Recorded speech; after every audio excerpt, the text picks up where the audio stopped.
So here we have the BMW 118i M Sport Automatic on a 19 plate. I'm going to start off by showing you around the outside of the car, and then we'll hop in and run through some controls on the inside. But from the outside you can see it's a 5-door car with alloy wheels and tinted windows. Let's start off inside the boot and then work our way around the rest of the car from there.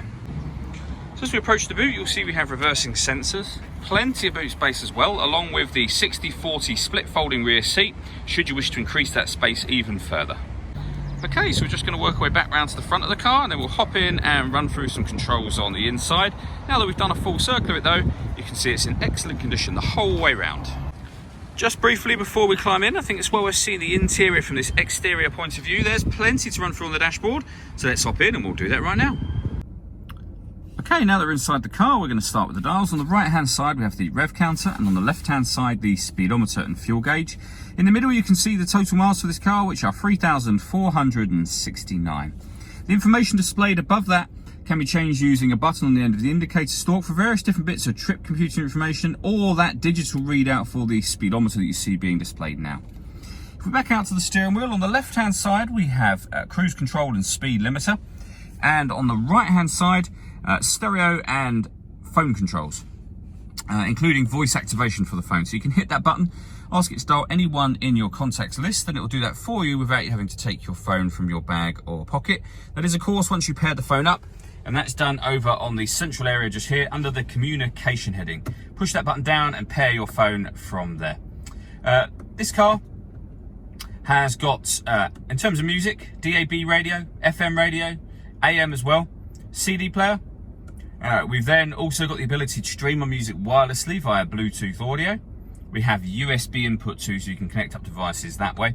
All this movement you see me making on the screen, it's all being done using the iDrive system, which is this dial basically, and these buttons.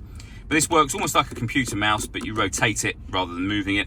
You can push it down, it moves to the left, right, up and down as well, which will become useful within certain menus. So for example, on the satellite navigation, you push the button down, you can rotate it down to map, push it down again. If I want to access this panel on the left, I can just jog the dial over to the left and then rotate to work our way through those options. There is a full video showing how the satellite navigation works on both our website and our Facebook page.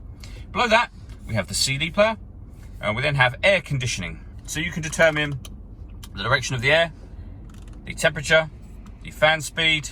When you're happy with those settings, that button will turn the air conditioning on and off, or you can hit auto, and the car will take control of the fan speed to maintain the temperature that you've asked for. To override it, just readjust the fans at any point in time.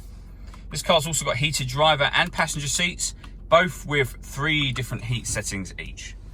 We then have the gear lever for the fully automatic gearbox, and these buttons just here. So firstly, this one turns on or off the traction control for the car, and then this one will change the driving setup. So we're in comfort mode at the moment, which is the everyday driving mode for the car. If we press the button up once, we go to sport mode. If we press it up again, we go to sport plus, which is the same as sport but gives you dynamic traction control, so a slightly limited version of traction control. Back down to sport, back down one more to comfort, and back down again will put us in Eco Pro mode. All that leaves me to say is thank you for taking the time to watch this video. If you'd like to come and see the car in person and have a test drive, please feel free to call any of our MJA sites. We'd love to hear from you soon.